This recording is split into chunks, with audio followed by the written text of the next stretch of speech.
കൂട്ടുകാരെ, എനിക്ക് ഈ വീഡിയോ വളരെ സ്പെഷ്യലാണ് കേട്ടോ. കാരണം വേറൊന്നുമല്ല, ഒരുപാട് ഇഷ്ടമുള്ള ഒരാളെക്കുറിച്ച് സംസാരിക്കുമ്പോൾ നമ്മൾ വാചാലയാകുന്നത് പോലൊരു കൗതുകം എനിക്ക് അനുഭവപ്പെടുന്നുണ്ട്. അത്രയേറെ ഇഷ്ടമുള്ള ഒരാൾ മറ്റാരുമല്ല, മലയാളത്തിൻ്റെ സ്വന്തം മാധവിക്കുട്ടി. ഒരുപാട് നാളത്തെ ആഗ്രഹത്തിനൊടുവിൽ ഞാൻ പുന്നയൂർക്കുളം മാധവിക്കുട്ടിയുടെ നാലപ്പാട്ട് തറവാട്ടിൽ പോയ വിശേഷങ്ങളാണ് കേട്ടോ ഈ വീഡിയോയിൽ പങ്കുവെക്കുന്നത്. ഇപ്പോഴും കുറച്ചൊരു സമയം കിട്ടിയ ഞാൻ ഓടിപ്പോയി യൂട്യൂബിൽ സെർച്ച് ചെയ്യാൻ മാധവിക്കുട്ടിയുടെ പഴയ ഇൻ്റർവ്യൂസാണ്. എത്ര മധുരമായിട്ടാണ് അവർ സംസാരിക്കുന്നത്. ഒരു യാഥാസ്ഥിതിക ഹിന്ദു നായർ കുടുംബത്തിലായിരുന്നു മാധവിക്കുട്ടിയുടെ ജനനം. അമ്മ ബാലാമണി അമ്മയെ പോലെ കമലാദാസും എഴുത്തിൻ്റെ വഴി സ്വീകരിച്ചു. മുത്തച്ഛൻ നാലപ്പാട്ട് നാരായണ മേനോന്റെ സ്വാധീനമാണ് കവിതയോടുള്ള ഇഷ്ടം ജനിപ്പിച്ചത്.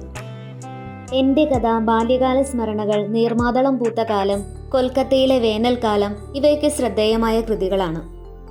കുറച്ചുകാലം ഞാൻ എറണാകുളം പബ്ലിക് ലൈബ്രറിയിൽ വർക്ക് ചെയ്തിരുന്നു. ആ ഒരു സമയത്ത് എനിക്ക് മാധവിക്കുട്ടിയുടെ എല്ലാ ബുക്കുകളും തന്നെ വായിക്കാനുള്ള അവസരം ഉണ്ടായിട്ടുണ്ട്. 15-ാം വയസ്സിൽ മാധവദാസ് കാളിപുരയത്തിനെ വിവാഹം ചെയ്തു. വിവാഹാനന്തരമാണ് മാധവിക്കുട്ടിക്ക് എഴുത്ത് ജീവനാഡിയായി മാറിയത്. ഇംഗ്ലീഷിലും അതുപോലെ തന്നെ മലയാള സാഹിത്യത്തിലും ഒരുപോലെ തന്നെ പ്രശസ്തി നേടി. വ്യത്യസ്തമായ തുറന്നെഴുത്തുകൊണ്ട് ആരാധകരെയും ഒരുപോലെ വിമർശകരെയും മാധവിക്കുട്ടി നേടിയെടുത്തു.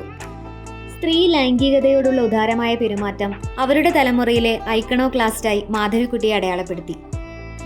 1999 ഇസ്ലാം മതം സ്വീകരിച്ചു.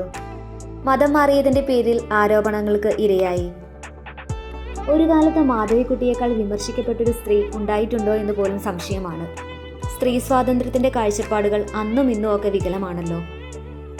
2009 മെയ് 31 ന്യൂമോണിയ ബാധിച്ചാണ് മാധവിക്കുട്ടി മരിക്കുന്നത്.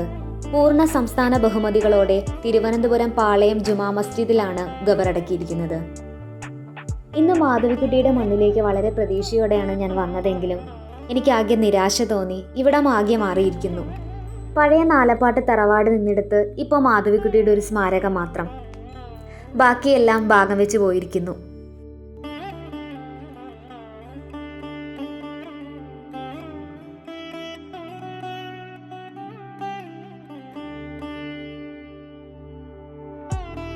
ഓർമ്മകൾ ഉറങ്ങുന്ന മാധവിക്കുട്ടിയുടെ മണ്ണിൽ എന്തോ ഓർമ്മിപ്പിക്കാനെന്ന പോലെ പഴയ നീർമാതള മരം മാത്രം ഉണ്ടായിരുന്നു.